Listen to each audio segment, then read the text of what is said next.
The U.S. government has begun a partial shutdown after the Congress adjourned the House without passing the federal spending bill for Trump's border wall. The shutdown began following Trump's spat with the Democrats over his demand for the $5 billion for his proposed wall, resulting in the Congress being unable to pass the bill. President Trump said that he was proud to shut down the government for border security after Senator Chuck Schumer asked Trump to abandon the wall.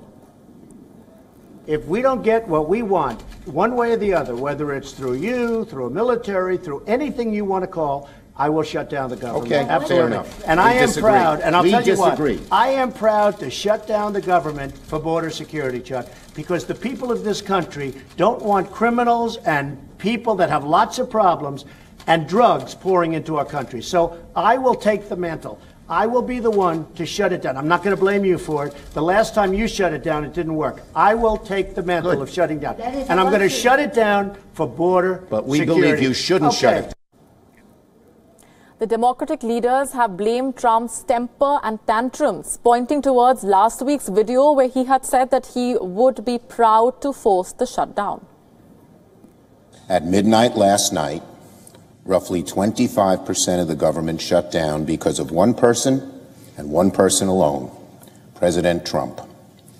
We arrived at this moment because President Trump has been on a destructive 2-week temper tantrum, demanding the American taxpayer pony up for an expensive and ineffective border wall that the president promised Mexico would pay for. Make no mistake, the Trump shutdown is not about border security. All of the proposals we've made contain over $1 billion in new border security money. Around 80,000 federal workers are in for a bleak Christmas as they were forced to work without pay or take unpaid time off due to the government shutdown. Senator McConnell left open the possibility of a Senate vote deal to reopen the government in the coming days, but the logistics of staging votes in the Senate and then the House of Representatives over the holiday would make a quick resolution very difficult. Here's where we are. The Senate will next meet for a pro forma session on Monday. That's the 24th. The next scheduled session will be on the 27th of December. As I said earlier today when we opened, I'm glad that productive discussions are continuing. When these negotiations produce a solution that is acceptable to all parties, which means 60 votes in the Senate, a majority in the House, and a presidential signature. At that point, we will take it up on the Senate floor.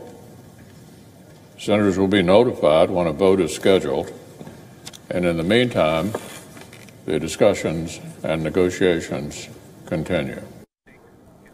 And Donald Trump used Twitter to express his defiance over the federal shutdown with a tweet stating that U.S. would fight for the borders of other countries but will not fight for the border of its own.